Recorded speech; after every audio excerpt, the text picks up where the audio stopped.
In a world where most people watch movies and then forget about them, these brave heroes join forces to watch them again and then talk about them. Join them in their epic journey as they go back in time, a decade and beyond, to revisit and break down films from a vast array of genres. Do these movies hold up over time? Are they classics? Find out on Retro Movie Roundtable. Starring your hosts, Brian Fry, Chad Robinson, Dustin Melbardis, Lizzy Haynes, and Russell Guest. Coming now to headphones in your ears. Welcome, all you lords, ladies, and knights of the Retro Movie Roundtable, where we watch movies and talk about them. I'm your host, Dustin Melbardis, and joining me today are my good friends and co-hosts, Chad Robinson and Lizzy Haynes. Chad, say hello. Hello, everyone. And hello back. Lizzy, say hello. Hello, excited to be here. It's the last movie covered for the year 2025 here on our show. Lizzy, what's your takeaway in general for 2025? 2025 was a great year. For anyone that didn't already know, my New Year's resolution in January was to say no more. And I kept that promise to myself. I said no a lot this year. And I got to say, it's pretty good. It worked out really well for me. I had a lot of peace this year. And that was really, really, really wonderful. And as a recovering people pleaser, it really was probably the best gift I've ever done for myself. And so I recommend it. Say no more, guys. We are given fantastic advice to wrap up the year. Audience, say no more. If that was for you, let us know. Email us, comment us. Hey, I said no more this year. Yes. I like that quite a bit. It's revolutionary. It will change your life. Say no to more things. It'll make the yeses more important. Yes, exactly. Chad, what about your 2025? That is important advice I give to everyone that's coming up, especially that we work with in our churches. You burn out if you say yes. And there are people I'm like, please tell me no. I won't ask you because you will say yes, and you say yes to too many things. So that's part of maturing. Yeah, I'm going to sound like the opposite side. 2025 has sucked, and I cannot wait for it to be over. 2025 has been filled with court dates and therapy appointments. So yeah. I'm looking forward to a newer and healthier 2026. You're here. Yeah, you know what? Maybe you have, I don't know, some people in your neighborhood that aren't gonna like toss stuff over to your yard or whatever it is you were dealing with. I don't know what it was exactly. Blast music into my bedroom at 12 and then say, hey, we were just having fun to the police. Monsters. Absolute monsters. Say no to that. I had a fun year. This year flew by way too fast of a year. This was one of those years where I was living like 2 or 3 weeks ahead. And all of a sudden, whoa, we're caught up. It's almost Christmas. I forgot Thanksgiving was last week. Crazy. Yes. Just absolute whirlwind of a year. And now we're going to wrap it up with a movie tonight. Before we do, let's do our little warm-up questions here. Lizzy, it is the Christmas season, and it's time for family and friends. What is a family-friendly live-action movie you love? So it's actually a family-friendly live-action movie that I love, but it's also what I last watched, and that's Elf. I still think it hits.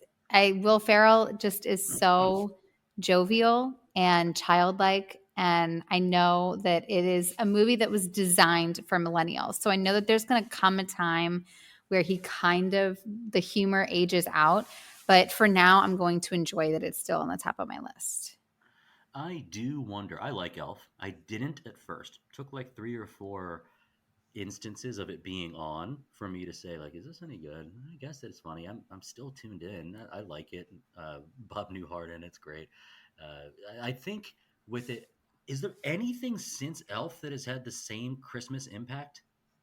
I really don't think so. I really don't think so. And not one also that's like I think truly family friendly. Like I am going to sound like a total wet blanket, but I don't let my kids watch Home Alone. I know that's like a total like Ooh. yikes, but they're dicks to each other. Like I cannot let my son watch this family treat each other like the way that they talk to each other. I'm like, guys, these are bad people. And Yeah, then they that's leave true. their son, and like the way they fight, like the son's like, I hate you, and like it's just the whole thing cringes me out. Like I get the fun of like setting a trap and all of that, but my nitty didn't let me watch it as a kid, and I understand why. So I'm gonna quietly change my answer from Home Alone to something else, I guess. I'm so sorry. No, Chad, I want to hear your answer to this question as initially written. Yeah, I wrote Home Alone has been a hit in my household. That's really funny. My daughter was scared of it because she thought the Wet Bandits were going to murder Kevin, which I guess, not knowing the premise or anything else, is a reasonable conclusion for like a 7-year-old to come to. And she was a little scared, and we forced her to watch the movie, which is always a good way to treat your child. Always. You're scared, watch this movie. But you know what? She wound up liking it a whole lot and asked to see the second one. She enjoyed the second one quite a bit as well. And then we told her there were no more. There aren't any more. Yeah, because Home Alone 3 is like an unwatchable for a totally different reason. Yeah.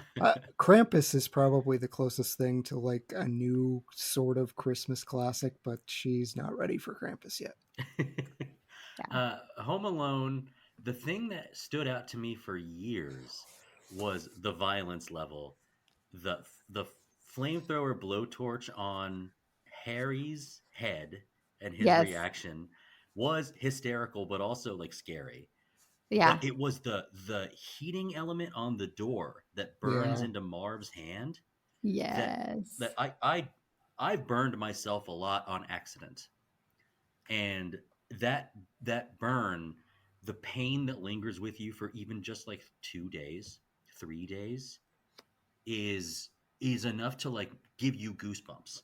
So watching that movie and that scene, I kind of look away. I go, oh, I don't care for it. And when I mean I burned myself accidentally a lot, I mean from cooking, but also just like being an outdoorsman, like near fires all the time. It's like, well, I just burned through another set of boots by putting my feet up on the fire ring. My bad. But yeah, that one definitely sticks with me. For me, it is a movie that we covered on the show, and it is my go-to Christmas recommendation when people are chatting about Christmas. What's your favorite Christmas movie? I say, well, it's not my favorite, but it's worth a watch, and it's The Shop Around the Corner. Oh, that's a great answer. Do y'all remember when we covered this? Yes, that is a really good answer. So that movie is whimsical. I understand why you love it. Yeah. And like there's parts about it that might not make sense to someone right away, like the idea that they're in this fictional foreign land. But I've even said before, like, Jimmy Stewart's got a better Christmas movie out there, and that intrigues people. Just watch it. It's good. It's fun. And I enjoyed it when we covered it, and I still, like, it's part of now my Christmas cadre. Lizzy, you said the last movie you saw was Elf. That's right. Chad. Yes. What's the last movie that you watched? I was just waiting for Lizzy to like bash whatever I was about to say because that's how this episode is going. Like, as long as it wasn't Boondock Saints, I think you're totally fine, right? Family franchise I hate, Zootopia. But that's Zootopia 2. Yes, we took my daughter to see Zootopia 2. Really enjoyed it, and her review was it's better than the first one. I think it was fabulous. At least on par, so it was cute. I absolutely loved it. It was so good. What is Zootopia? Is it a city full of animals? Yes, it's animals living in different like zones, but also in harmony. The first one is predators versus prey. So like the wolves are going nuts on sheep, and so the utopia is overturned, and this one is more about being prejudiced against reptiles. So there's a lot of underlying themes. Yeah, they introduce reptiles and Gary the snake. No, it was so funny. And I love the TikTok is going nuts over Nick and Judy. because they're like supposed to be like pals, but they apparently are like people are like the kids Nope. called like shipping, where it's they want them to get together. Nope. Stop shipping the Yeah, I fox know. and the You're bunny. like they're Nope. friends. They're just Yeah. supposed to. Let's remind our kids that like let's be friends. Yep. They can be friends. I don't know Yeah. anything about it. No, I did just wonder if it was meant to be a utopia, and it sounds like there was harmony, but then there was a problem. They fixed it. That's good. Do they wear clothes? Yes. Yes. Good. Shakira is like a gazelle pop Yeah. star. It's really funny. Excuse me. Okay, utopia. Here we come. I guess. Right. No, I never really know. I know that I remember the last movie with talking animals was Madagascar, and that was what 20 years ago. You guys have kids. I don't know anything about this stuff. Madagascar is nowhere. It's not in the same category. Like the cast is good in Madagascar, but it's not. It's like objectively kind of just like a blah, forgetful movie. No offense to all the people who made it, but no offense to them. not that they listen. David Schwimmer isn't like tuning in. Chris Rock comes in. Well, yeah, I just watched a whole bunch of movies for our super end of year special, and recently we recommend you watch this after has really worked for me twice in a row. So recently I watched The Running Man from 1987 because it had been since the 90s since I've seen it, and because they're making a new one. It's already out. The new one has released, and I'm like, well, I'm probably going to want to watch that. But The Running Man was suggested after This Is Where I Leave You, which was from 10 years ago. So I'm like, okay, I don't know what those two things have to do with each other, but I guess I'll watch it up till 3 o'clock a.m. And the other one that I watched just barely more recently was something I've seen 10 times, which is Burn After Reading, which I love, have always loved. It's like 85 minutes, so that makes it really easy. But that was suggested after The Man Who Shot Liberty Valance. Once again, your suggested recommended movie afterwards seems like these two things have nothing to do with each other, but it hooked me. Wanted to watch them. So that's where I fell there. Those are our movies that we've seen recently, but we are going to cover a movie tonight. Lizzie, what are we covering? We are going to cover the classic My Fair Lady. From 1964, starring Audrey Hepburn, Rex Harrison, Stanley Holloway, Wilfrid Hyde-White, Gladys Cukor, Jeremy Brett, and Theodore Bikel. A budget of $17 million, and it made $72 million domestically. Successful movie. It placed second in the box office that year, just behind the number one movie, Mary Poppins, and just ahead of the number 3 movie, Goldfinger. I will tell you, surprising in my brain that those two movies were the same year. Very different tones. All three of these tones really switching up. Our IMDb rating for My Fair Lady is 7.7. That seems a little low. Rotten Tomatoes, our critics, their tomato meter is at 94%. Pretty fresh. Our audience score is at 90%. Winner of Academy Awards: Best Picture, Best Director, Best Actor in a Leading Role, Best Cinematography in Color, Best Art Direction, Best Costume Design, no doubt about that one, Best Sound, and Best Music, Scoring of Music, or Adaptation or Treatment for Andre Previn. A whole bunch of other awards that we're not going to get to because it won a whole bunch of important ones. So now, Lizzie, I think you served this up to us. Tell us about your expectations for tonight and your background for this movie. Yes. So the first time I ever saw this movie, I was in third grade. And I was immediately captivated, like absolutely obsessed. Like Eliza Doolittle, I thought she was funny and charming. And the scenes, as a kid, I was super into all the silliness of the film. Like some of the more mature themes flew over my head. But for me, what captivated me as an 8-year-old was the music and just Eliza's thick accent and just the overall silly tone of the movie.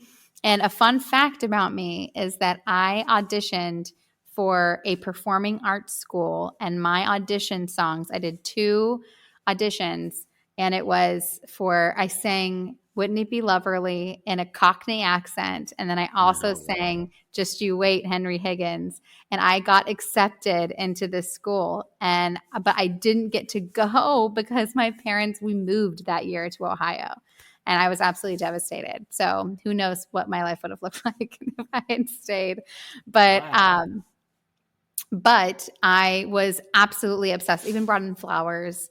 I did all the things. Like Eliza Doolittle had a chokehold on me for many, many, many years. I will go very long without seeing this movie. This is not one of those movies I will rewatch only because of its length. It's a behemoth of a watch.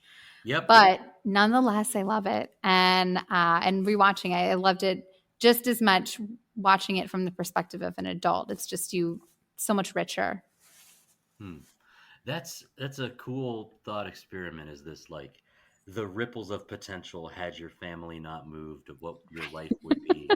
Is that, unerringly you would have found your way onto this podcast, of course. Butterfly Effect would have still led you here, but you would have been some Hollywood, recording Broadway artist star. Yeah, would have been a big get. Yeah, just who knows? But it was fun. It's fun to think about. But I still went on and did show choir and all the things. Just no. We had the performing genie at school. from Aladdin, so yeah, we could also have Lizzy Eliza. Haynes in Wicked 3. Oh, 3 gosh. Fast, 3 Furious, or whatever it is. I don't know. Chad, what's your background with this movie? Couldn't even come up with a double toil and trouble. Come on, man. Stop it. Oh my God. Is that Wicked? I thought that was something else. No, but Classic. Wicked 3 is a play on Witches 3. I Oh. mean, it's right there. It is, right. Okay. I missed it. I wish I had Lizzie's background, and I wish I had something intelligent to say about this. I read a short list. I saw who was on with me, and it was Dustin. I knew nothing about this movie, nothing at all, and I chose to research nothing because I just wanted to be a chaos gremlin and said, this 2 guys covering a movie called My Fair Lady sounds hilarious. Let's go. And so I picked this. Let's do it. And Dustin... As I had this movie on, Dustin was doing his watches for catching up on the year, and he was in the middle of The Great Escape, which, by the way, if you watch Stranger Things, will become relevant. So you can thank Russell for that choice. It will come up as almost a throwaway joke that you will get in this new season. Wow. So the 3 hours was totally worth it just to get that joke. But as Dustin's complaining about how long they've been talking about dirt, I say, My Fair Lady is 3 hours long. Oh my God. And I was afraid Dustin would quit the podcast right then and there. I know. I forgot how long it was. Like, I knew it was a big, long movie, but 3 hours I was surprised by. I thought it was going to be 2. You know what? I'm glad I didn't do any research whatsoever or do anything responsible because I had a great time. Like, I was telling Russell and Dustin, it's 3 hours long. And yes, they do talk about dirt because Dustin's comment was, I now judge movies based on talking about dirt. And I was like 45 minutes in and the word had come up a lot. I'm just like, well, funny you say that. But I still had a good time, Dustin. I hope you did too. Don't blame me too hard. Really, I mean, I have got a reputation that I tune out or am vehemently against long movies, and I've earned it. I do lower star ratings due to the sheer time that it takes to get through something. I love an experience, though. This movie is one. When long movies end up high on a ranking list of mine, my friends say, what do you mean it was too long? I'm like, but if the experience was there, if it gave you what it meant to give you, then the time can be forgivable.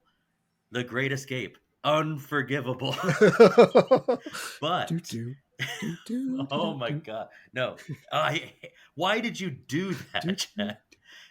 My brain has been filled with great humming music for the last 2 days with My Fair Lady, and then you bring up that terrible lick from The Great Escape.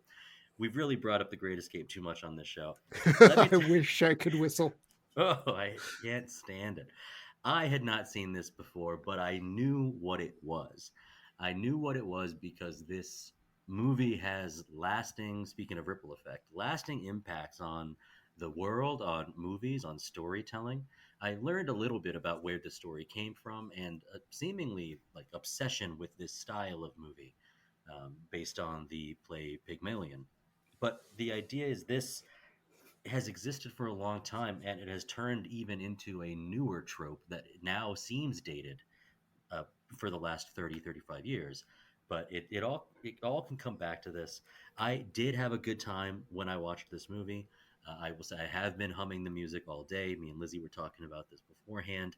I think that as a period piece, it is destined to hold up forever.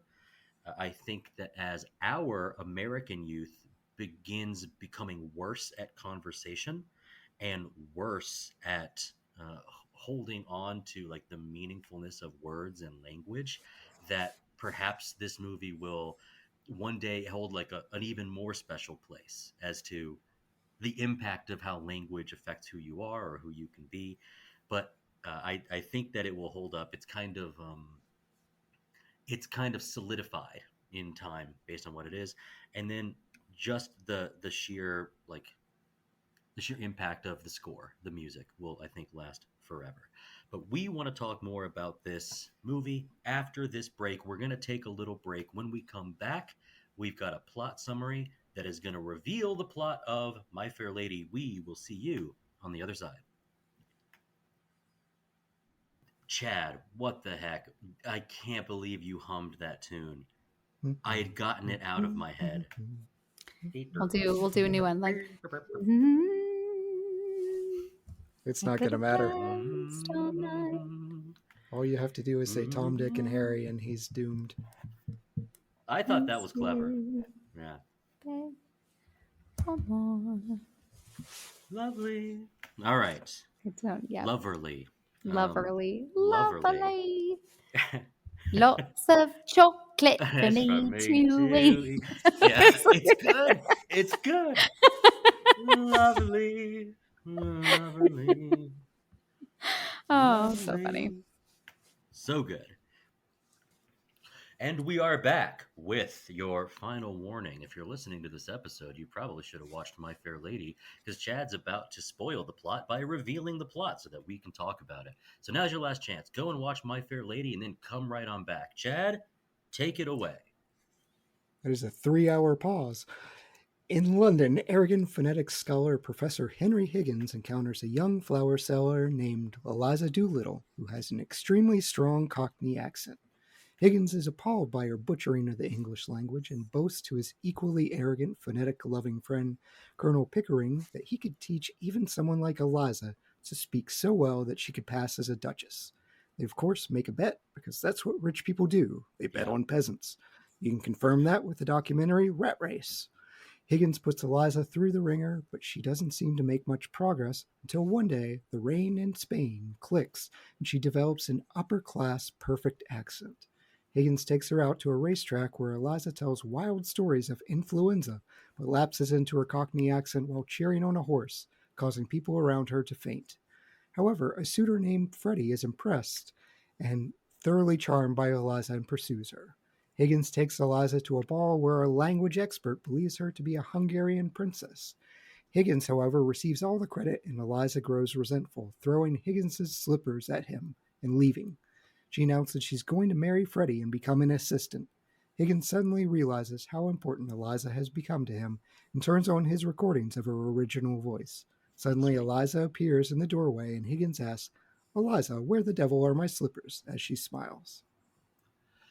A clever, cheeky ending. We'll have to talk about the ending in particular a little bit later, I think. I see Chad shaking his head. I see Lizzie grinning ear to ear. And I think it's after the plot summary is where I start talking. I try to set up the movie, try to set up the direction of the show, and I just talk and talk and talk. And I don't want to do that today. We've got Lizzie here, who this movie had a real big impact on her life. It was a big deal when she watched it at 9. And I think I want to sort of use her to guide us towards the things that make this movie special. So, Lizzie, what keeps bringing people back to this story and this movie again and again?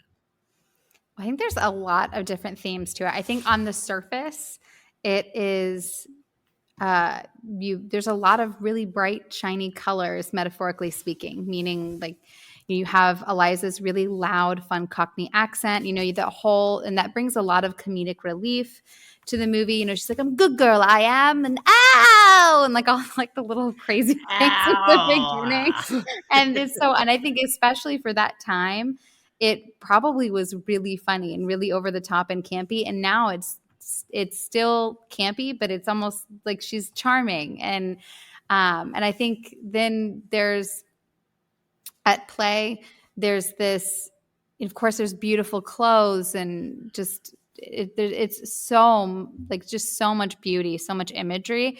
But I do think that the undercurrent that really keeps it a classic and keeps people coming back is this very, very subtle hint of companionship that's between Henry Higgins and Eliza, and this overarching idea of, she says it so perfectly, and it's my hidden gem for later, but I can find another one. But it's this basic idea where she says, I'm going to pull it up so that I don't ruin it for myself.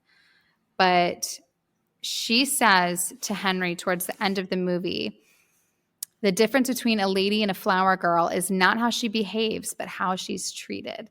And it's just this really amazing, fun story, but it also has these kind of interesting, thought-provoking undercurrents of what it's like to be a woman. And I think it kind of can speak to the female experience, whether you're a flower girl or a duchess, and kind of like your place in the world.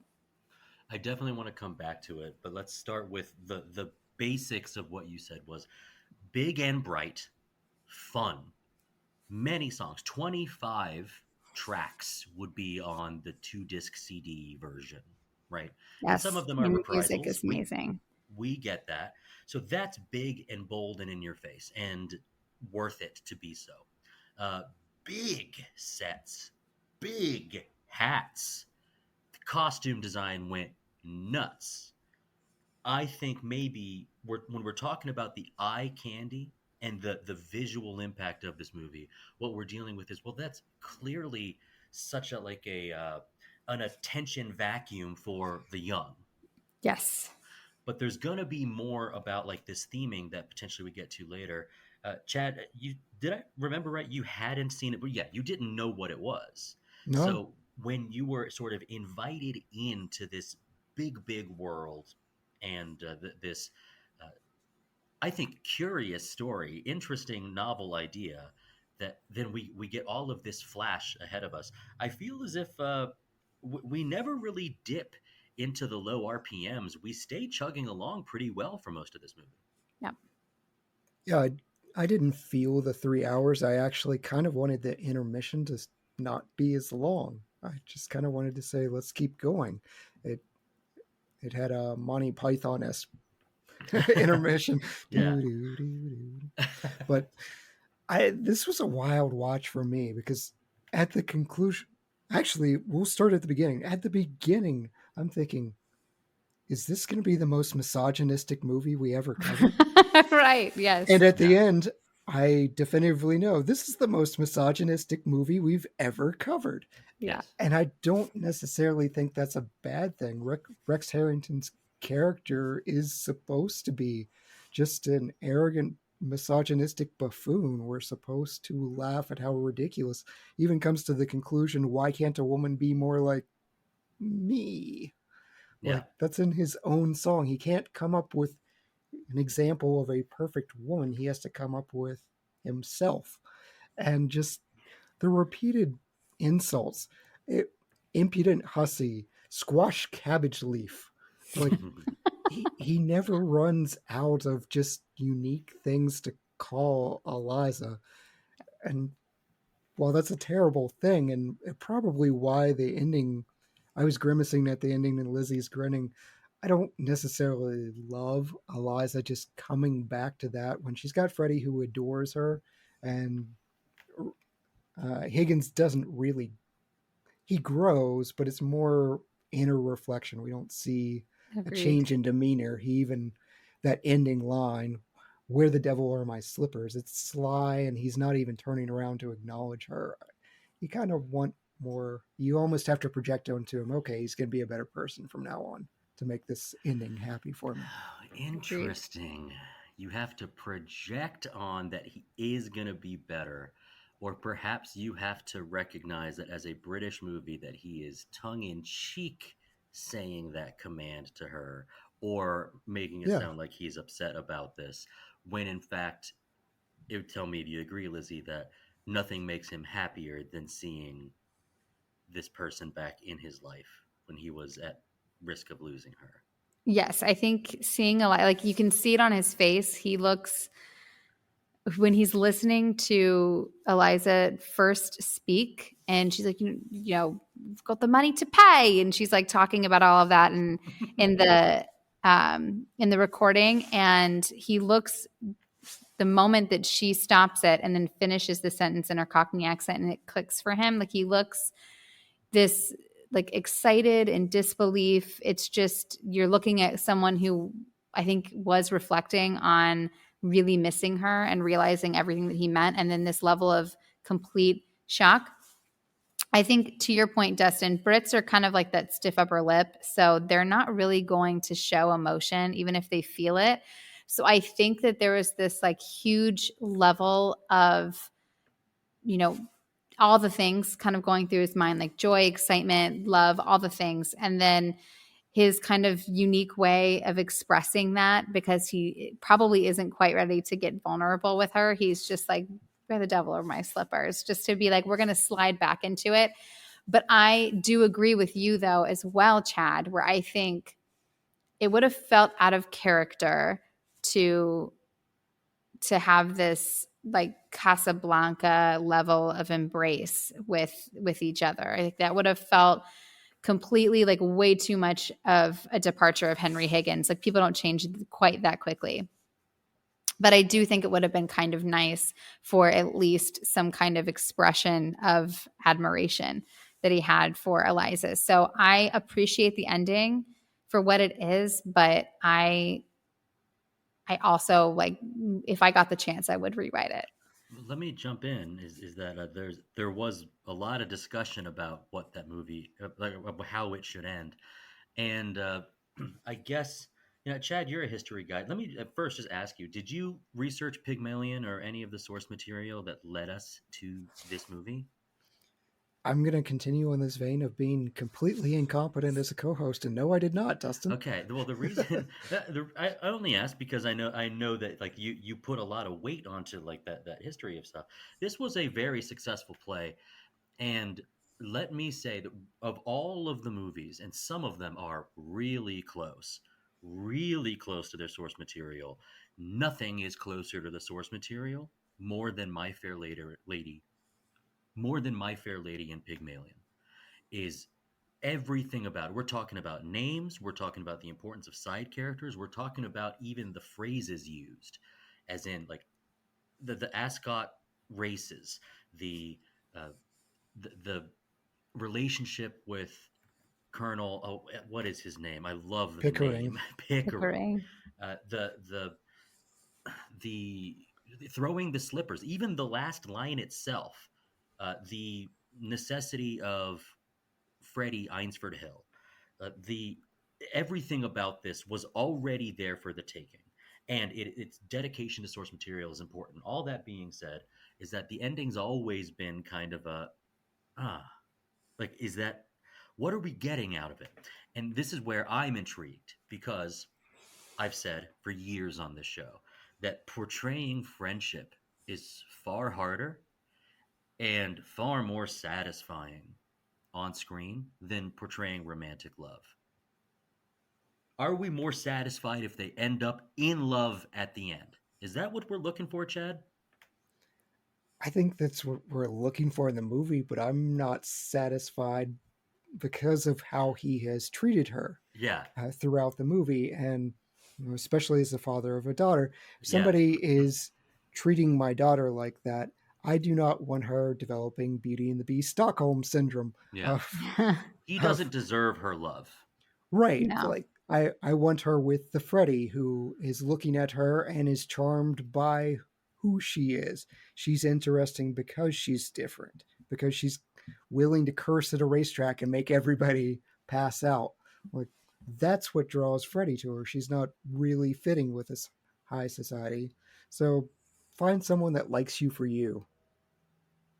I Yeah. think the thing that's interesting about this with Freddie is Freddie's character in the play and in like the source material that comes before is that entire family is faking their poshness. They're trying to climb to the upper crust.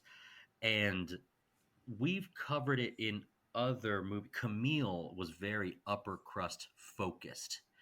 And with this movie, like the upper crust is very plainly delineated to you, especially with like the Ascot Gardens and then the big elegant ball with the Queen of Transylvania, if they even have a queen. But the idea is like elegance is very much there, and the correct way of speech and the correct way of decorum is clearly on display, but also must be a target for ridicule.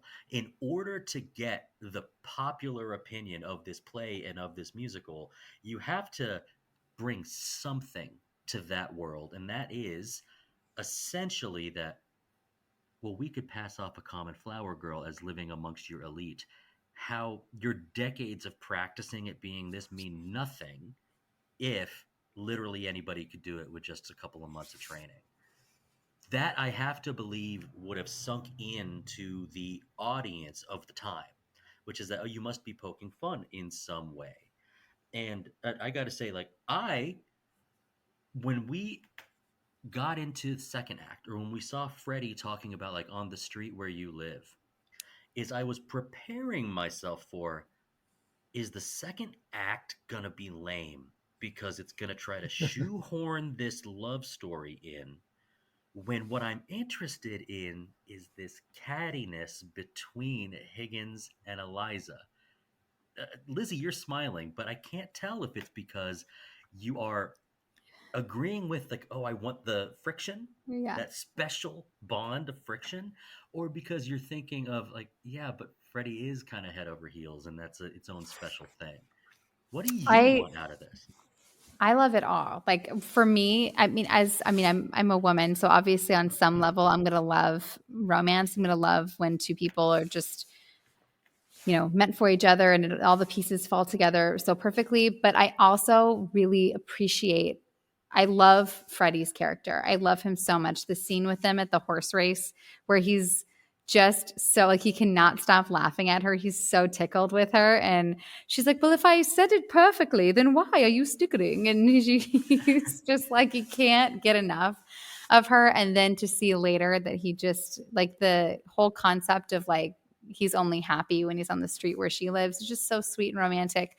But the purpose of the movie was not to be a romantic movie. The purpose of the movie was really to highlight the class system and to really highlight kind of women's role within that class system. And then also, I think, give you this really interesting dynamic between these two people.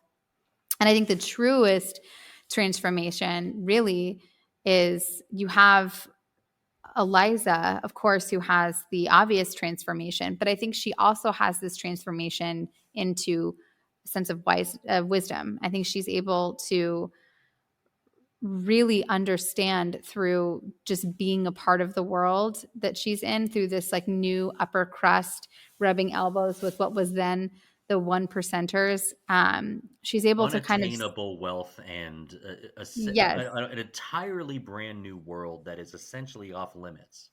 Yes, like now she's in it and she's seeing how the sausage gets made, and she really realizes that at the end of the day, it's just really all about playing the game. But even playing it, you don't have to lose your sense of human decency in order to be considered upper crust. Like when she goes back into the flower area and she's looking around and doing her shopping and everybody's singing "Wouldn't It Be Loverly," and everyone's taking such sweet care of her, and it's like a sweet, tender moment of her returning home and feeling like this feels like where I belong, but it doesn't really quite feel like home anymore.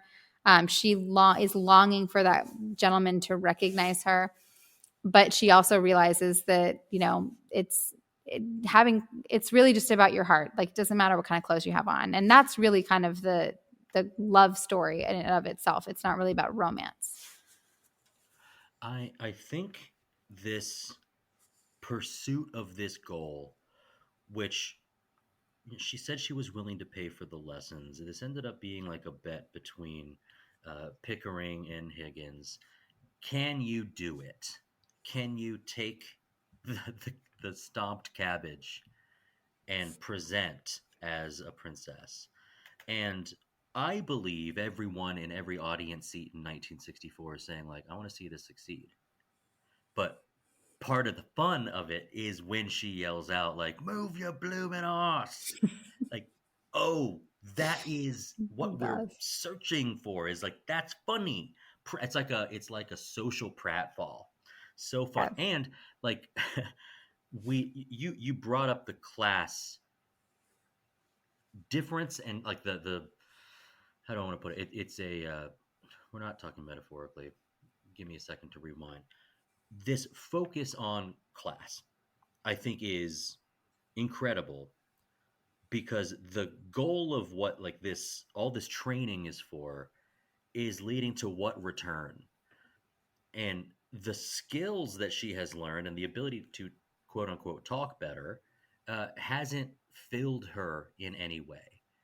And I think there's some representative things of like removing the jewelry, and then like, I don't need this, I'll be gone tomorrow, is so much of this was fleeting. It was all dog and pony show. Mm-hmm. And I could see how like this as representation of that class and that society could easily be for the masses to be like, yeah, what is all of that for? Let's talk about Alfie Doolittle, who is another way of representing this class gap. Alfie has an arc, Chad. Did you find that following his arc, or that like this understanding of like this, he is a true moralist, that he's unique among all people? Was his time on screen like helping enlighten this theme discussion? I enjoyed his dedication to the bit and his absolute refusal to work. And Yeah. the fact that he stumbles backwards into high society and he hates it, and he hates all the people around him taking him seriously all of a sudden. Like, uh, everything you were talking about of this satire on upper class society, that's Alfie's arc, is he makes it into this society and he hates everything about it. I mean, he's kind of a social lout, and he's fun. I have to marry my girlfriend now, so I have to drink and find other women. Right now. Right now. Like he's just he's begging for money from his daughter, for flowers, for booze money, just trying not to work. I liked his song about not working. Yeah. But I think we'll have to devote time to the music itself in particular. But yeah, 100%. he falls, completely backwards into this. And he describes how like the weight of people touching him, that he's needed. I used to know 5 people, now I know 40. mm-hmm. Is this like this? It sucks to carry this. Is this what y'all do? You have to carry all that. You have to be there on time. You have to go and do this. You have to dress a certain way. He was, and I think this is part of like the morals, like he was happy as the undeserving poor. Yep. And I do want to bring up that I believe that Eliza, who by the way is dazzlingly charming in both forms, Totally. Was, she almost had to be taught like what she had wasn't good enough. And all right, objectively, having money is better than not. But we're talking about class systems, not number of coins in your pocket here. Okay, audience. But the idea is like she was longing back for this thing of belonging, of this feeling of like mattering to people. Mm-hmm. And in that upper crust world, it all seems so very fake. The way that they focus on their speech and they focus on their behavior, that it's an eye roll. I'm sick of it, almost like just a little taste of it gets her sick of it. And that really comes to light with the song like Show Me. Is Yes, Freddie, totally. you are singing and waxing poetic about what you would like to do and oh, how nice it would be just to be on your street and to gaze at you. But just put your money where your mouth is. Mm-hmm. Show me. I It's a I great really song. like that as a song, but also and a lovely outfit. You can't pick a favorite outfit from this movie, Oh my gosh, but that color. I'm color. obsessed. The I color know. is fantastic. I Never not seen everybody that can in pull Technicolor. peach off, by the way, too. Like that's just like a tough color. Love the hat as well. But I think what that song is like representing, like, I am sick of all of your showmanship. Back on the streets, we just go and do. And if we want to love, we do it. And if we want to act, we do it. And I love how this is kind of like a statement against all of this dog and pony show. What's it for? It's a lot. I tell my kids, so just giving this as an example. So like my kids will, sometimes they'll come to me and ask me about like a topic that, like particularly my oldest will ask me about a topic in school, like he should not know about. And I will just say like, okay, we're not going to talk about it because it's an adult topic. And the thing about being a kid is when you start thinking about adult topics, something happens in your brain. You stop thinking about kid topics. And so we're just not going to even go there. We'll go there when you're ready. Right now, it's just kid topics. And the same kind of like math, if you will, is true for that class system. Like when you start like prioritizing and obsessing about reputation and image and the way in perception, all of a sudden something happens in your mind, something switches off where now you are living in an alternate reality that you are desperately trying to maintain while simultaneously completely ignoring your actual reality.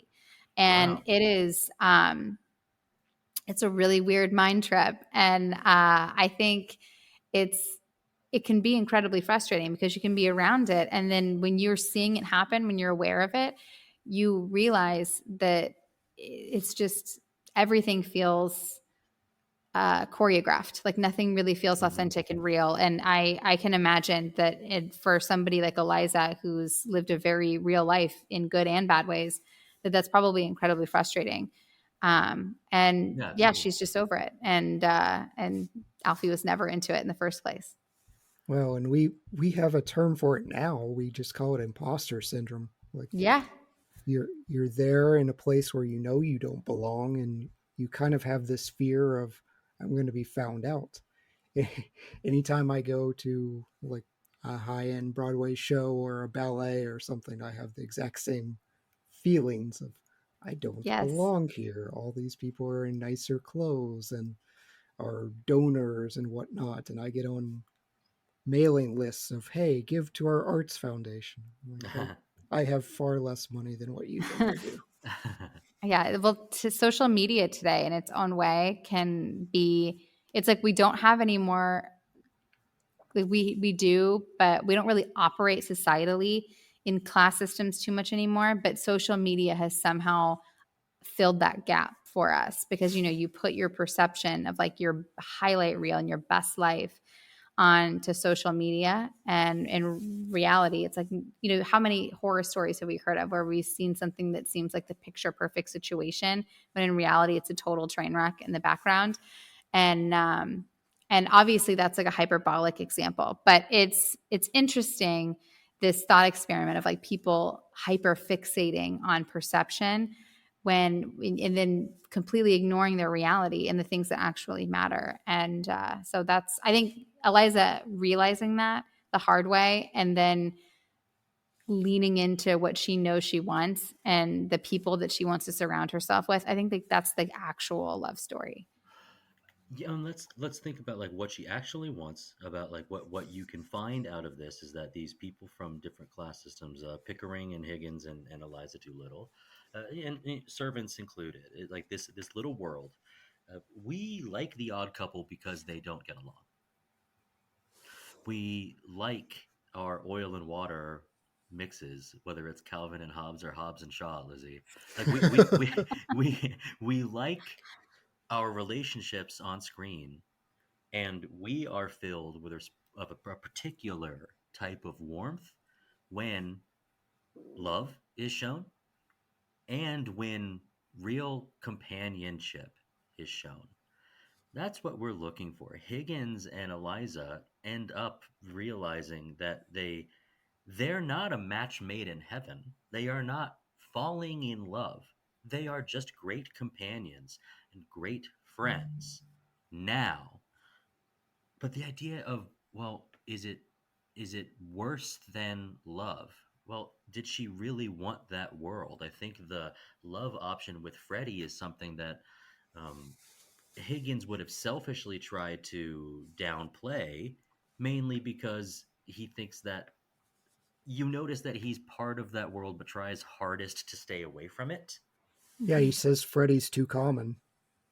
And it's not, I think, just that, but it's also like he must recognize it too. He just happens to have means.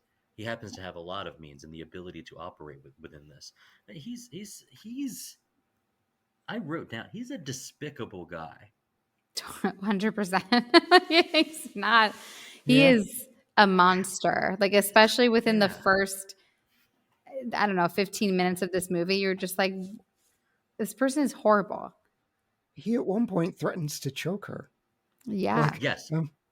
Always a good way to get a woman to fall in love with you Right. is to threaten domestic Right. violence. Yeah, and not saying that it changes anything, but also explicitly in all the versions of this is it has to end with the threaten of strangling. Like that's there because it represents that if her new wisdom that came from the results of the training, not just the training itself, but it came from the results of the training and the interactions with Mrs. Higgins and that upper crust world is that like the path towards that world was given by Higgins. We know that 100%. He went through the hard work. And hard work, honestly, he had said, what could possibly matter more than to make a human being and change her into a different human being by creating a new speech for her? It's filling out the deepest gap that separates class from class and soul from soul. She matters to me immensely. And I believe him when he says that. But he is mad scientist mode.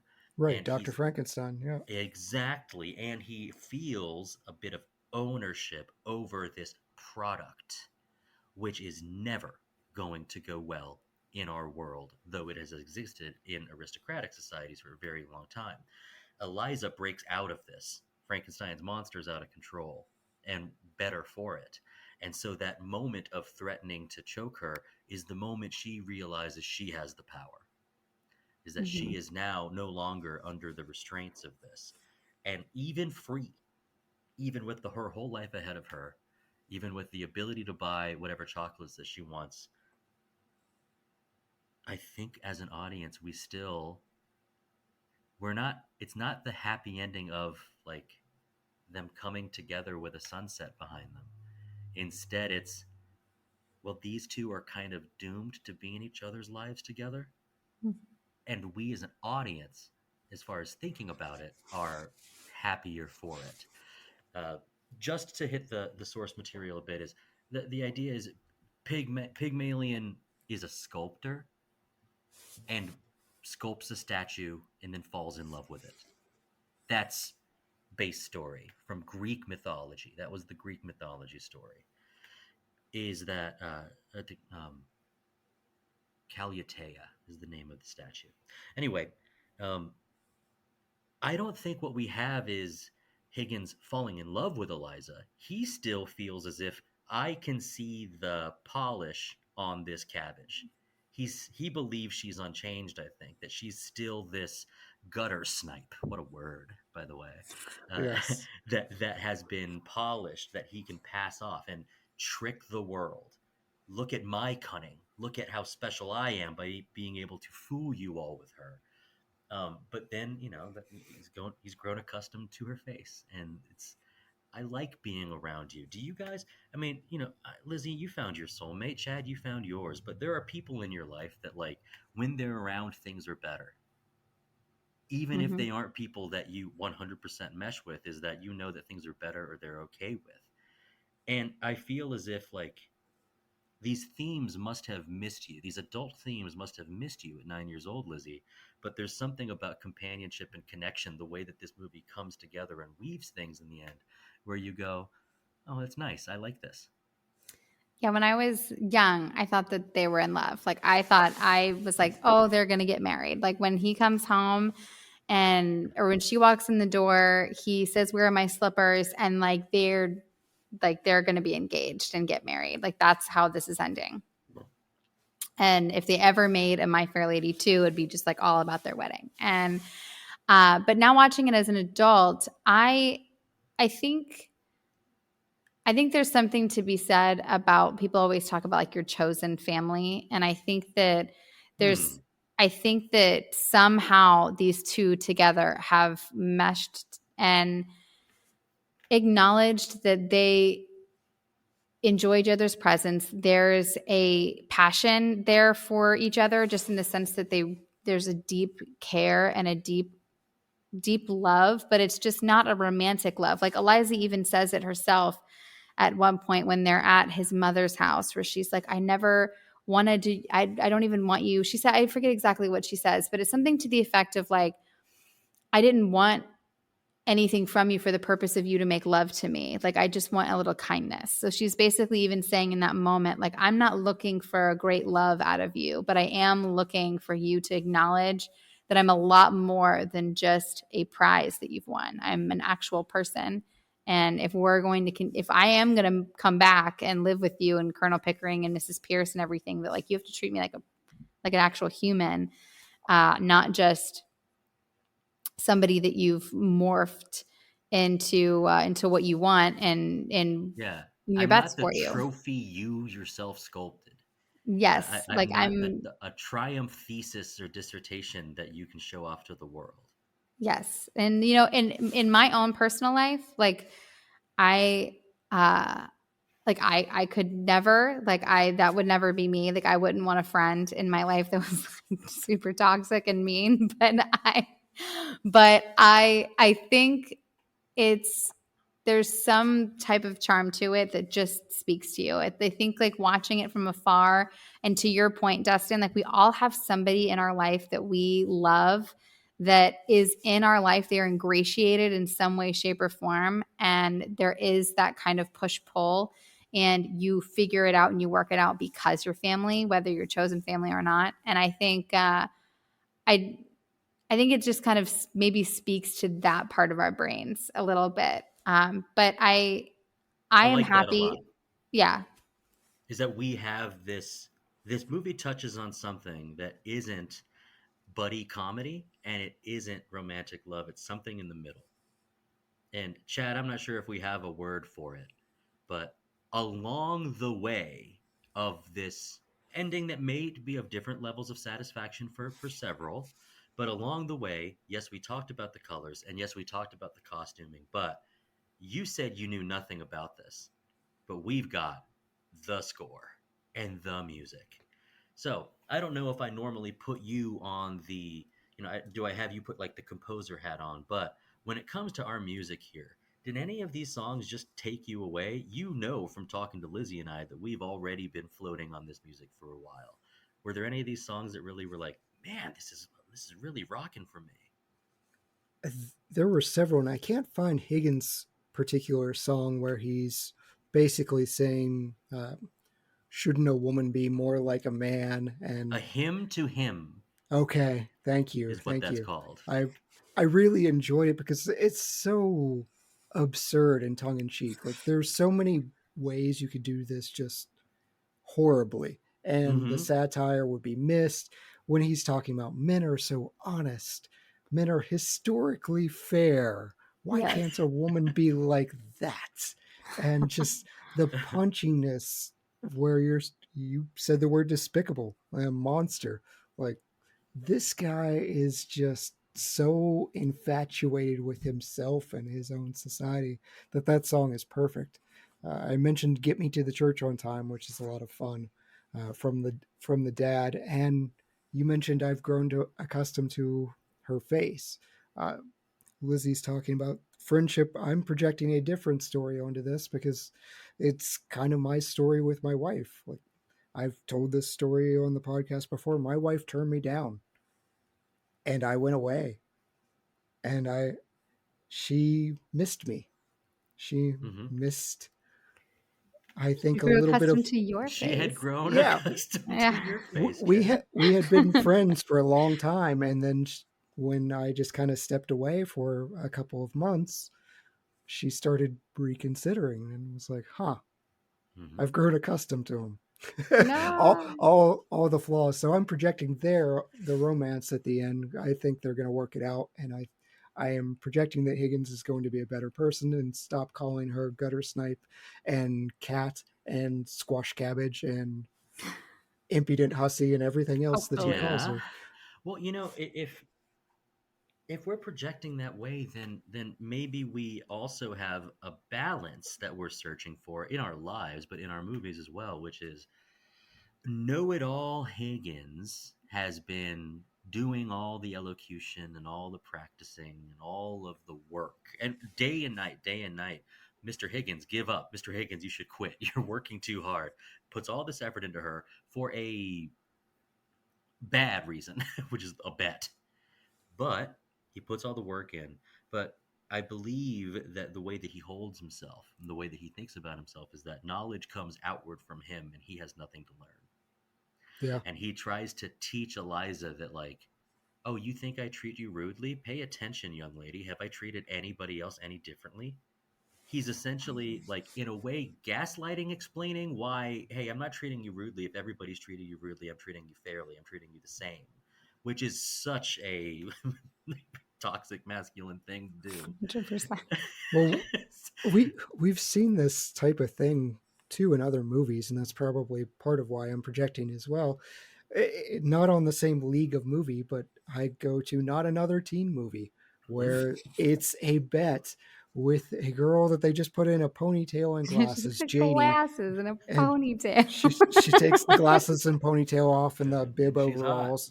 Yeah, and she's gorgeous. And he falls in love. He's like, "Oh, she's gorgeous now.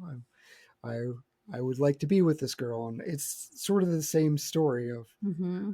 he comes to appreciate something that Beauty and the Beast, seeing something that wasn't there before or something Yeah. that you missed.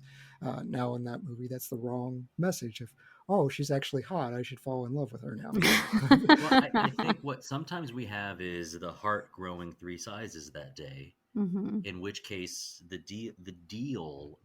conflict to overcome is healing emotion. But what I'd like to think is also present in this movie is wisdom flows from Eliza to Higgins. And he was not expecting that at all. The sort of role reversal as to who has the power, and the I know that it's, in a way, I'm putting this on, like, something that Eliza would think is that it is way more important to you that I'm around than it is important for me that you're around. I don't need you. In fact, there's a song about it. So, like, yeah, the world will keep spinning without you, pal. Oh, I really like the line of Keats still existing, and then That's she right. spikes it with, "The rain will still fall on that plain." That's Yeah, right. Windsor That's right. Palace will still stand without you.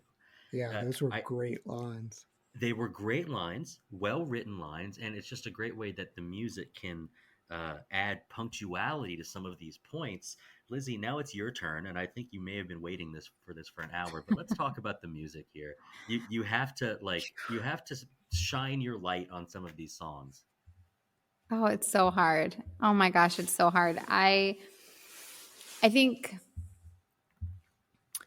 the songs that, I mean, I have so much fun to all of them, but one of the songs, I'm going to save one of them for my my favorite scene. But I think one of the songs that I have the most fun with is "I Could Have Danced All Night." Not because the song's repetitive, so like it's not like necessarily its most clever song, but I love the theatricality of it, and she does some of her best acting in the sense of, like, she just looks so she's like almost looks like drunk with, like, just like this smittenness. And then I love all of the people coming around trying to get her dressed for bed, and it's just like this chaotic must go mess to of like, bed. please take off It's your time for bed. clothes so that we can dress you, please. And it's so funny, and I find that is, and Audrey Hepburn is like one of the ultimate like iconic female actresses. So also just to see her in this like hyper feminine role is so fun. And I Could Have Danced All Night is like a hyper feminine song. So it all kind of plays together. But as far as like the actual like true best songs, I really, really love the very first song of Wouldn't It Be Loverly. I just think it's like the classic song of the entire movie. And it just is charming. It's whimsical. And I absolutely enjoy it. And I love how it comes back later in like a totally So different much. tone in the movie. And I love it. And then Show Me is a great song. We already talked about a little bit. Yeah. I love On the Street Where You Live. I also really love, I know it's like a little trite, but I love Henry Higgins. Like, is there a woman in your life? And he's just just basically talking about how he hates women and how like women just objectively make everything worse. Let a woman in your life, you invite an eternal strife. Equally as willing to let a dentist be a drilling than let a woman in my life. It's just so, every single song is just a hit. Like there is not a bad song. I absolutely love it. And then even the little ones that are just meant to be transitional pieces, like the whole scene at the racetrack. I mean, like fantastic. It's actually kind of hard to hear what they're singing at the racetrack. Mm-hmm. But the lyrics, it's all like a full chorus. And it's so well scored, like with harmonies. Yes. But they're really just saying like, oh, that was an exciting race. The race begins today. Like that's all they're saying. And chilling at the ascot opening race. It's so great. It's so good. And like their staccato is just like so on point. Like it's fantastic. I believe that you mentioned the two songs that will probably stick with me forever, which is Wouldn't It Be Loverly and I Could Have Danced All Night. Mm-hmm. The overture that plays during the opening credits starts with some more bustling music, but then transitions to a fast I Could Have Danced All Night to like lead you into the movie. And that the theme of Wouldn't It Be Loverly, coming back to it when she returns back to the square, like where her life was before, especially with like the men's chorus, we're talking about just four harmonies, low. It's almost like monks chanting at that low level, but it's really pretty, and I think it sets the scene of things were going on while you were gone. We were still like this down here.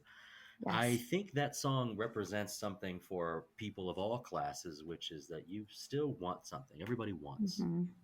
Everybody in the audience wants. And wouldn't this be nice?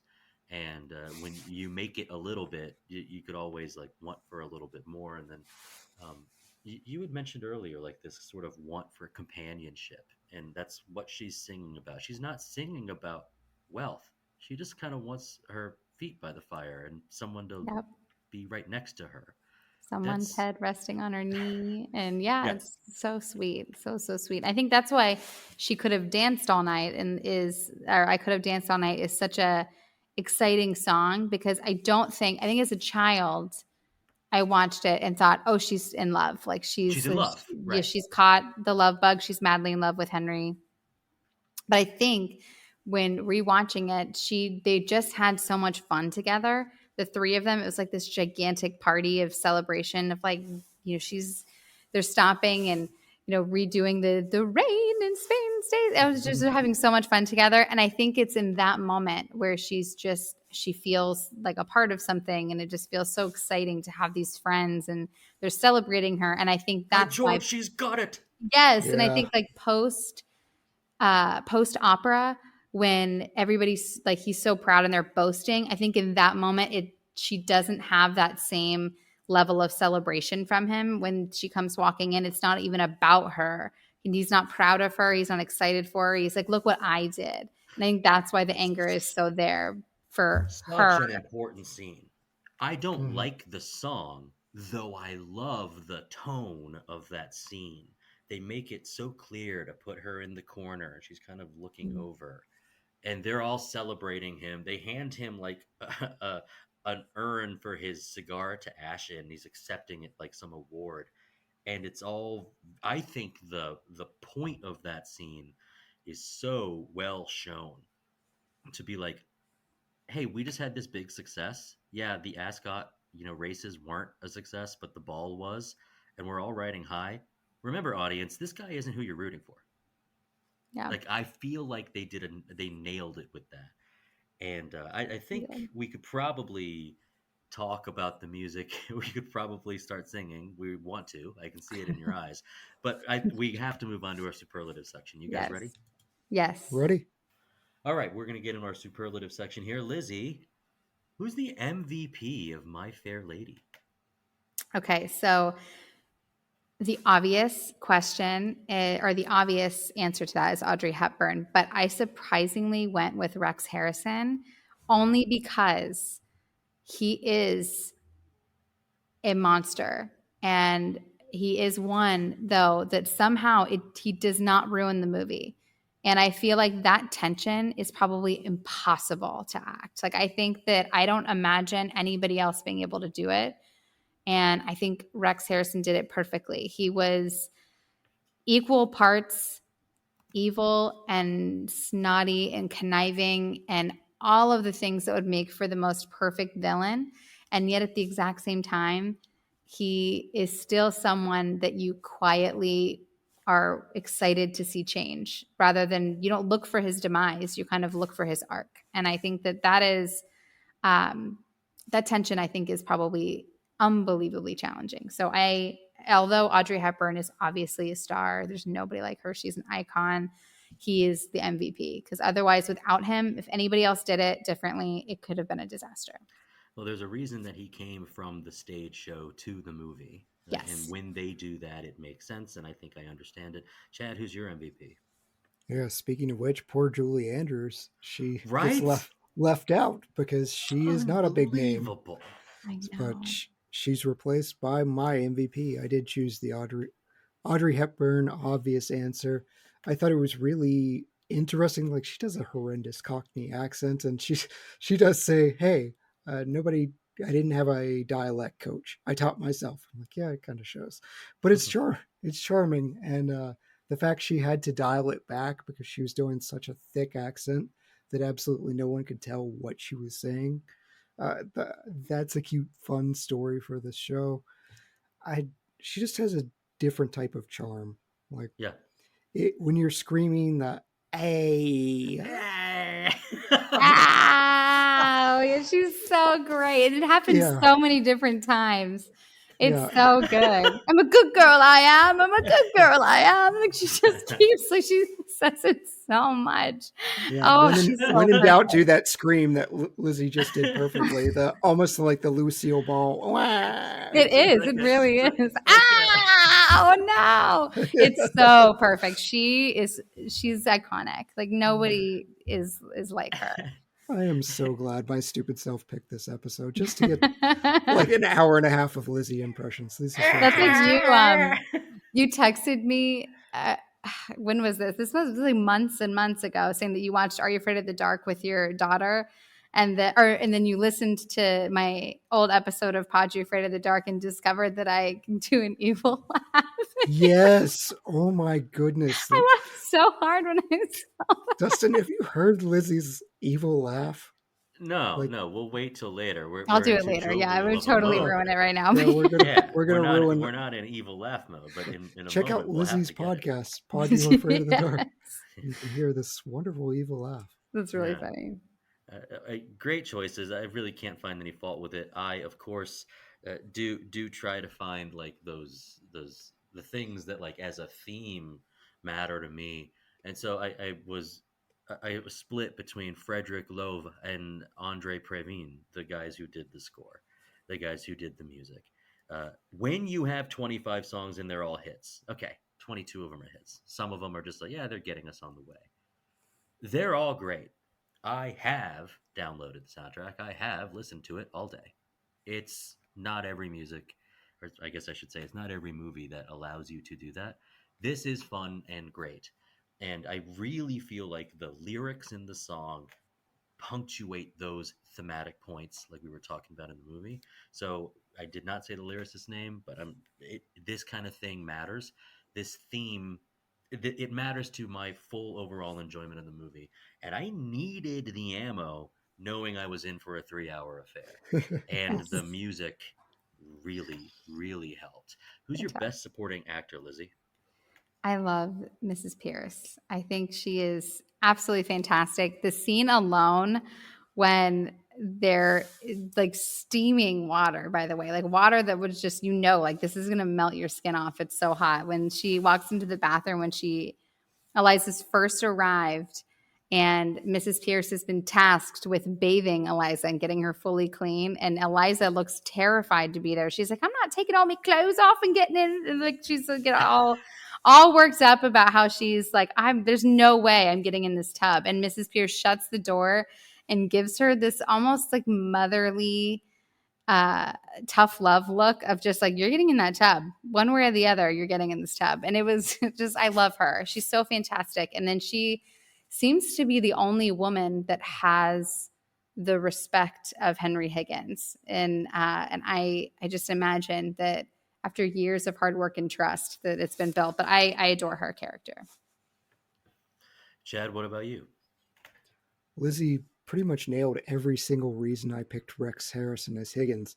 I wrote, you absolutely cannot spout this much misogyny with someone less charismatic and get away with it. You just can't do it. It is an impossible line.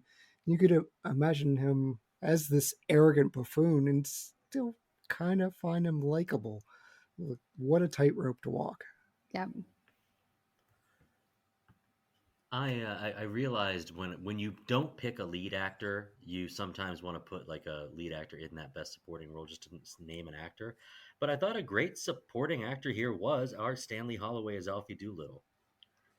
Interesting character, interesting like insertion of what he is. Sells his daughter for £5, doesn't even want 10.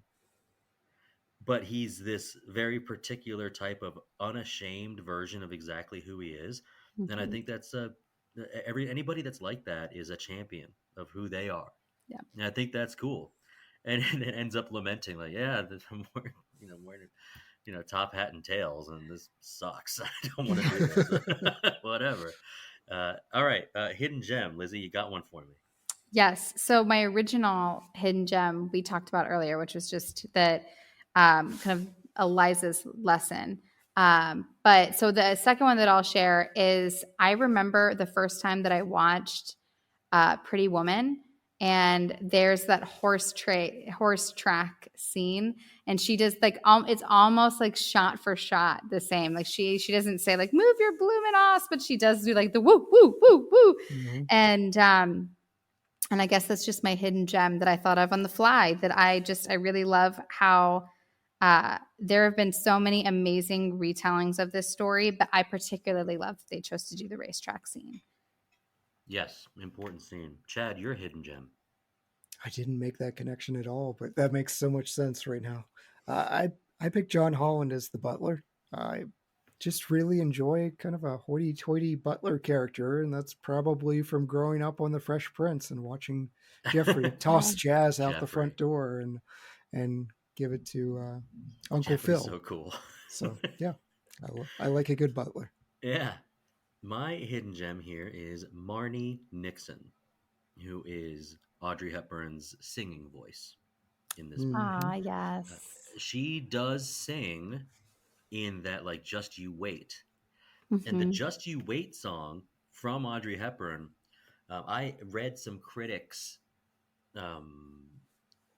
writings on exactly why that song is powerful, and her imperfection in tone means something. like it's like the choice to where like this is, we know you've been taking singing lessons, Audrey, but we are gonna have somebody dub your music. We do this for everybody. Uh, but it's actually her singing voice for that song, I think is important because it's so very raw, about like Yes. how she feels about him. But Marty Nixon's voice is incredible for the whole movie. And of course, there's some things to where, you can't hit that kind of high note when you're twisting on a bed, but it's okay. Like it's so fun. Special shout out. She is also the voice double, singing double for Natalie Wood in West Side Story. So Marnie Nixon deserves Way. her place. She probably deserves a star on the Walk of Fame for Oh, something. She she's does. Maria. That's nice. Yeah, Wow. Yeah. Give her her flowers. for sure. She deserves it. And that's what we're here for. Lizzie, who are you recasting? I would replace Jeremy, who plays Freddie, and I would replace him with Dick Van Dyke. I Timing's think perfect. To I do think another he would bad be so Cockney perfect. accent. Yes, and I know that. So I know that I know Mary Poppins was huge that year, and I know that there's definitely this like alternate universe where like Dick Van Dyke could have been Freddie and Julie Andrews could have been Eliza. That would have been able to be fun. But I think On the Street Where You Lived needed a little dancing. I think it needed just a little bit of You're a right. little bit more Yeah. imagination. And I think it could have the houses, the townhouses, the backdrop. It was so perfect in the middle of the street to have him just do like some kind of cute little jig. And I think Dick Van Dyke is like just the ultimate. He would have been so good at that. That He scene would've did nailed make it. me think of Singing in the Rain. You do want a Fred Astaire Yes. type. Yes. Yeah, he would have been perfect too. I think so. Yeah, it makes sense. Chad, what's your recast here? I went after Colonel Pickering, Wilfrid Hyde-White. We watched the Great Train Robbery with Donald Sutherland, and I think Donald Sutherland would be a great Colonel Pickering. Yes. I do too. He I, would I'm be. one, yeah. I'm not sure if I think the age works out. It's close, right? It's close. I'd like him to be older for sure, older Donald Sutherland for it. But I also, quote unquote, went after Colonel Pickering. But seemingly enough, Lizzie, you went one movie that placed ahead of My Fair Lady in the box office. I went one before Oh. with Goldfinger, Yes. Ursula Gert Andress. Frobe. Our Goldfinger himself, Auric Goldfinger, Gert Frobe, the German Okay. actor. I thought he could be a fun Colonel Pickering. Goldfinger is opposite his normal roles. He's normally a jovial actor.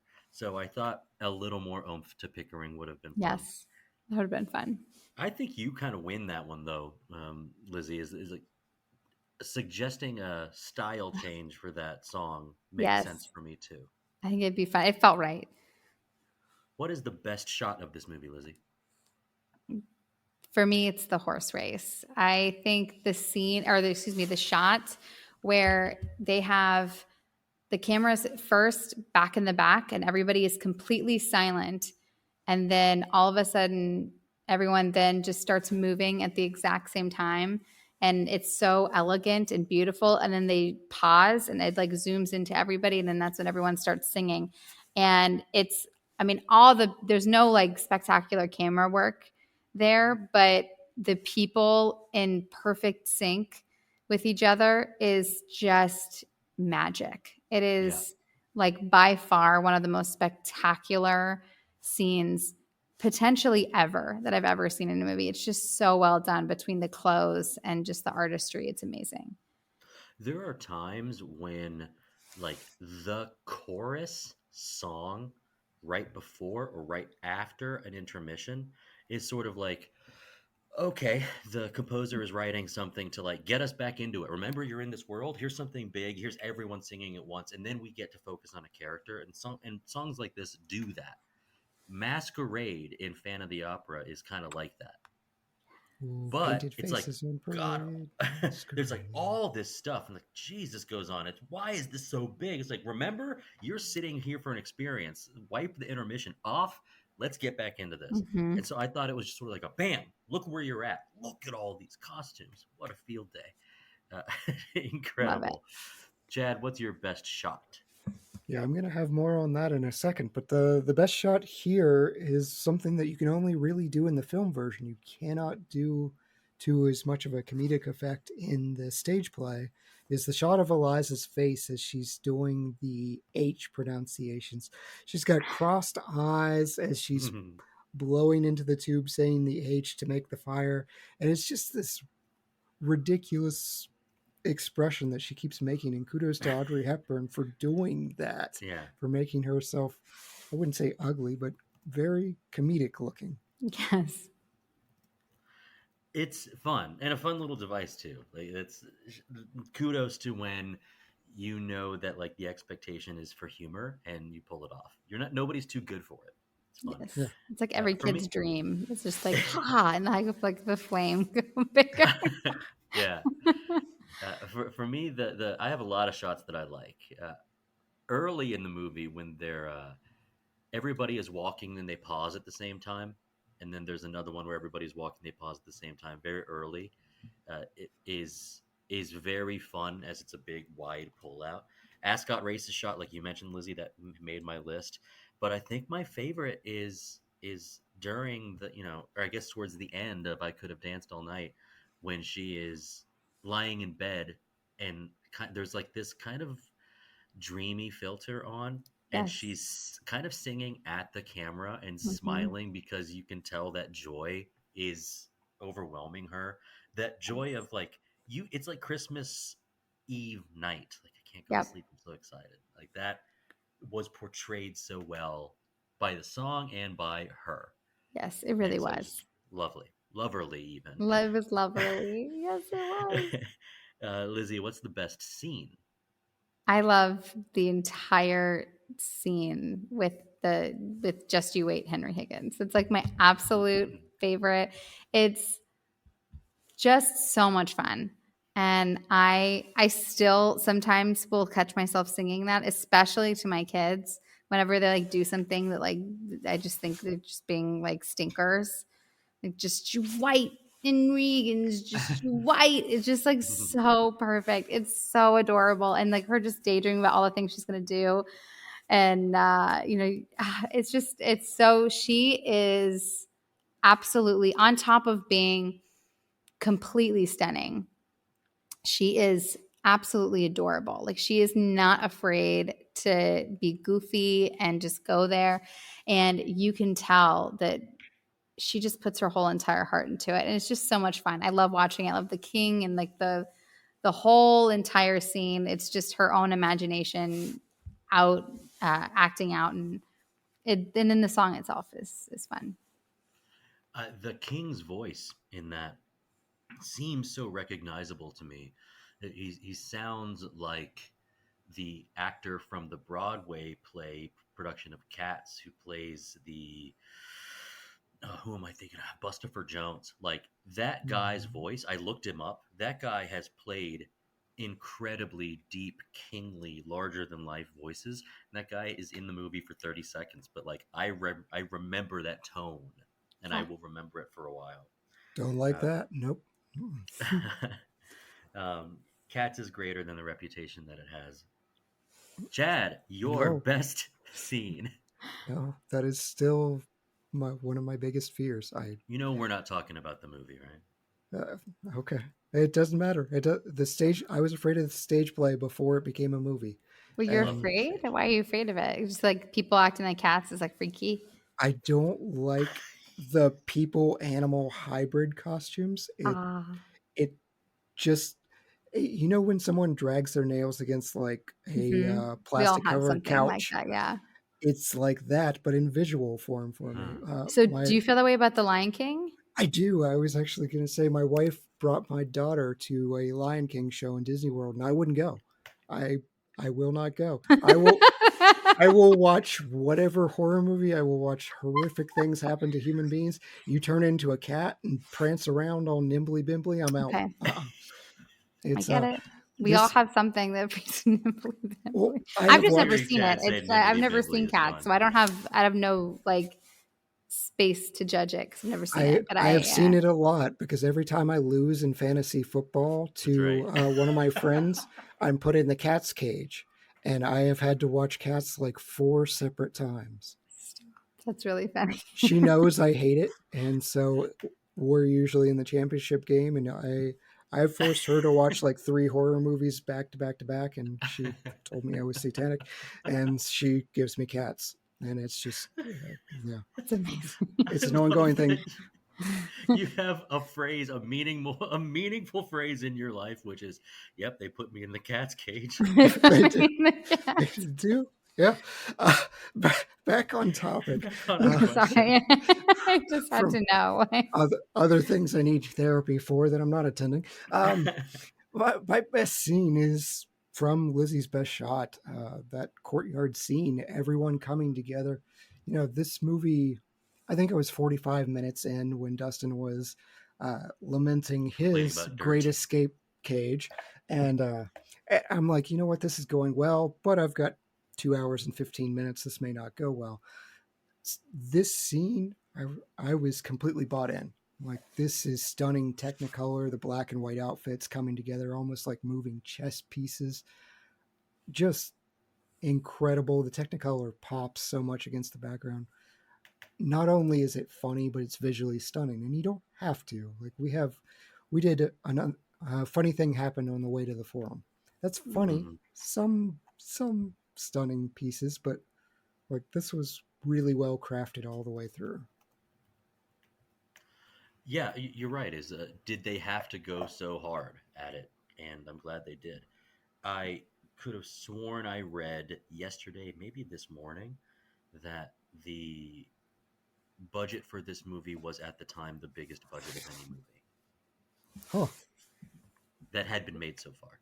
Wasn't And I like said, that can't be wasn't so. Cleopatra. Cleopatra was like the infamous Yeah. way over budget Elizabeth Taylor nearly bankrupted everyone. Yeah. Well, and that's where I go, well, I do wonder how much of that budget was on all of those costumes because it's so crazy how much they invested in that.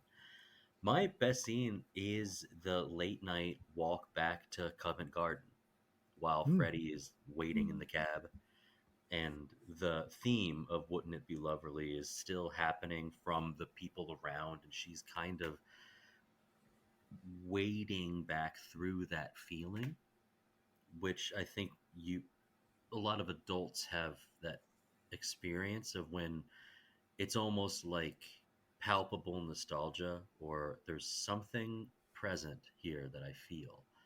And that gave me that, even though it was just an hour and a half prior. It felt like ages. I thought that was interesting. Uh, Best Yeah. wardrobe or makeup moment, Lizzie? Give me one. This is really, really hard. This is incredibly hard. So we already talked about the peach outfit. So luckily I don't have to talk about that. I mean, I think it's on the cover of the film, and it's obviously the most iconic. It's her black and white dress. Yeah. Like, that is just like absolutely sensational. But I think I'm going to have to go just to be a differentiator. I love her pink outfit at the end, where it has this like floral, feminine flow to it, and that I think that's what I'm going to go with. It feels almost a little bit like a nightgown, like it has like this like romantic feel to it. It probably is slightly comfortable, and then also her hair at the opera. I mean, you can't really discount that in and of itself. I don't know why. I mean, that was the hair at insane. the gala is incredible. I mean, her hair is like absolutely. She is like on another level of beauty. I mean, it's just unbelievable. She's so spectacular, and in like the most like simple way, like true natural beauty. But I do really like her pink dress. That she kind of, they have that final fight, and then she comes back in. Well, I know that my answer is the white and black dress. So Chad, bring us home. What's your wardrobe option? I went with the white dress at the racetrack. Great. Yeah. Mhm. Yeah, it's It's just just- like the most iconic. I think it sold for like $4 million in an auction. Wow. Yeah. Yes. Wow. Yeah, it's incredible. The accents of red, costume designer had a field day, just incredible. Change one thing about this movie, Lizzy. What are you going to change? Oh, my goodness. Okay, so we talked a lot about the end, and this took a lot of restraint on my part so that I could actually have it in my change one thing. But when Eliza walks in the door and Henry Higgins then like notices that it's her and then sits, he's sitting down, but he kind of gets up, perks up a little bit, and then he slouches back down, puts his hat over his head, and he's like, "Fetch me my slippers, would you?" I think that a very subtle gesture of respect would have really changed the tone of this movie while still kind of remaining ambiguous as to whether or not they were going to get together as a couple. Because I'm assuming that maybe that was intentional for them not to be super obvious about it. Yeah. But I think, so like fun fact about me is that I did like cotillion as a kid. That was like a thing. So I like had to learn about etiquette and all of that. So like the number one sign of respect when a lady walks into the room is that everybody, all the men have to stand. That's like the one thing is like anytime a woman enters a room, you have to stand up. And, which you don't have to do cotillion to learn, by the way. But anyway, just saying.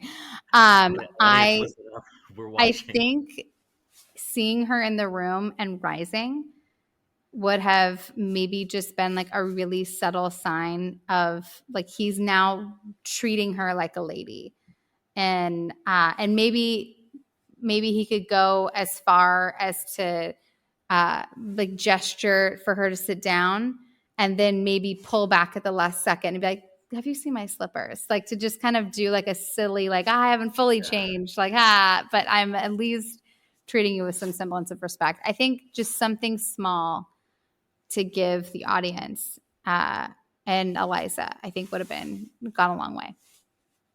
I fully agree. I like the idea.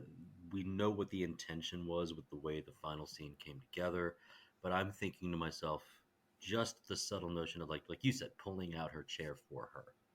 The Outcast lyric, "Behold a lady." Will he? He's been faking it the whole time. Would he actually, behind closed doors where nobody else is watching? Yep. Could he treat her like a lady? What a great option. Chad, what's your change one thing? I really appreciate the thought Lizzy put into that because I couldn't figure out how to fix it other than just say end up with Freddie or like what you're saying of these simple gestures. I wanted to see, I'm not even going to call it maturity, just grow up. Like Higgins, grow up and stop this boyish pulling on the girl's pigtails and show her respect. So I like those gestures you brought up. Yeah. There's subtleties to big productions too.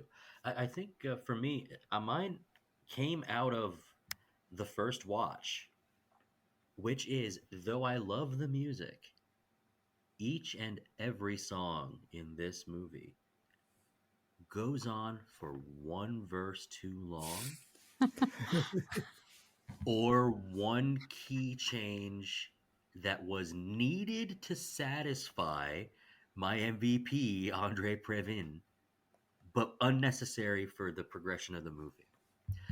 They're all great. Yes. But the fourth, fifth, or sixth time you get to it, we're ready to move on. I get that. I actually agree with you. It's crazy to me, but also... This is Dustin's way of saying the movie's too long. We have a 2.5 hour movie. Yeah, really. Like those minutes would have added up. Just like that. Throw Freddie out. We got a 2:10 movie. Which of course makes it then perfect. What is your best quote, Lizzy? This is really hard, but I love when they're talking, and I'm going to paraphrase because I don't have the exact quotes here in front of me, but when Henry says, like, "But I think I'm going to miss the sound of your voice." And she says, "You have my voice on your gramophone, and you can turn my voice on whenever you want, and it has no feelings to hurt." And it felt like the perfect sting while also really delivering her true feelings. Yep. Take that. Yeah. Chad, your best quote. You can go to Hartford, Hereford, and Hampshire. Yeah, that's good. The games hardly happen. Yeah, I really like that. For me, there were a ton of lines here that are like poetry. But my favorite quote as a moment that really exemplifies like the comedic tone of this movie, specifically the comedic tone of Higgins, is it's after Pickering is telling Higgins that the poem that she's trying to read with marbles in her mouth is too hard. The Kurt Cobain impression. It's not about that she has marbles in her mouth. The poem chosen The poem is is too hard. challenging. So that's funny. Yes. Then while she has the marbles in her mouth, she swallows one and there's this Yes. audible gulp. And then you get the close in on her face, which is very comedic, very funny. And he turns and goes, "What's the matter?" "I swallowed one." And his response is, "Oh, it doesn't matter. I've got plenty more. Here, open Yes, your mouth." right. Like no concern for her. Yeah, the concern isn't that you've got a spherical glass in your stomach. Instead, it's, "Oh no, I got plenty here. It's fine. Let's keep going." And I thought that, I laughed out loud. I thought it was great. Yes. Well, we have really waxed poetic about this movie. We talked about all the artistic merits of it. And now it is time to get to our star rating. Maximum of 5 stars. You can do half stars if you like. The lowest rating 0.5, the highest 5 stars. Lizzie, how do you rate My Fair Lady? It's by far 5 stars for me. I mean, I feel like it's a classic. Like it's an absolute perfect movie. Like even with the pieces of it that I feel could use updating and changing, in no way, shape, or form does it alter my adoration for the movie. It's nostalgic for me, but on top of it, it's just objectively a great film. Great summary. Chad, your star rating, please. I've got to follow a perfect movie with my commentary. I went 4 stars. I just cannot get past the ending, and part of it is my entire childhood of seeing some of my friends who I cared about quite a bit fall for these abusive guys and people that were treating them as projects or prizes or things like that. And I just have this internal frustration with seeing that on screen. And I wanted her in the doorway to just tell him off and be like, "I love my life now. Thank you." But so, yeah, with just a little more on-screen character growth, or even what you're saying, him standing up, pulling out the chair, something, I think it hits a 5. It's close. The monster wins. Yeah. Too long. 4 stars. Yep. There's This the movie talking. is so good and so fun and so well scored, and Audrey Hepburn is a dream to behold. And our despicable character is despicable in the best way. And I love this movie. It was so fun. I can't wait for a day that the chance to say, "Oh, let's put My Fair Lady on" comes on, Mhm. and I will go, "Oh, I'm excited," because that's fun, and I'll get to listen to it again and see these emotions. I'll get to do it again because my wife goes, "Wait a minute, you watched that movie without me?" So Hey, I wasn't aware you knew what it was. And she's like, yeah. "We're watching that. So I'm going to revisit it pretty To soon." be And I'm fair, excited. you didn't have any context on what it was didn't. about. So, I mean, had you known, that might have been something you invited her in on. But Yeah. I understand why she wants to watch it again. It's worth Yeah, it. 100%. Yep. This is a recommendation, Lizzie. This was a good recommendation to us. Yay. I'm glad you did. Yeah. Too long. This movie is so fun. Just too long. That's it. 4 stars. Too easy. Next week, we have one of our favorite things to do each and every year. That's right. We're going into a new year, but before we do, let's look back on this year that we shared with you here on the Retro Movie Roundtable. That's right. It is our 2025 year-end countdown and review. A lot of work, a lot of prep, all 50 movies covered, all ranked. 49. Yes. 49 Russell can't count. 49. you get to really hear us unleash on each other. And Chad is your wicked, devious puppet master of this episode, which is maybe the favorite part, is the work that you put into this, Chad, to tell us how we are all alike, how we're all different, and why we should be mad at each other. So I can't wait for it. Thank you both for joining me tonight. Yes. Thanks for having me. It was fun. I've grown such a fun accustomed movie. to your faces. And thank you, all the lords, ladies, and knights of the Retro Movie Roundtable. We invite you to reach out to us. We want to hear from you. Subscribe, rate, and review to us on Apple Podcasts, Spotify, Google Podcasts, Pandora, or wherever you get your podcasts. Subscribe to our YouTube channel. Give us a like on Facebook. Follow us on Instagram and Twitter at movie_retro. Email us at retromovieroundtable@yahoo.com. Hey, producing and providing this podcast is fun, but not free. We invite you to support the show at our Patreon page at www.patreon.com/retromovieroundtable. Any contribution is much appreciated and will go towards making this show better for you, the listeners. As always, thank you for listening. Be good to each other and watch more movies. Lizzy? Anybody who isn't scared of this has no imagination. Are you talking about cats? No.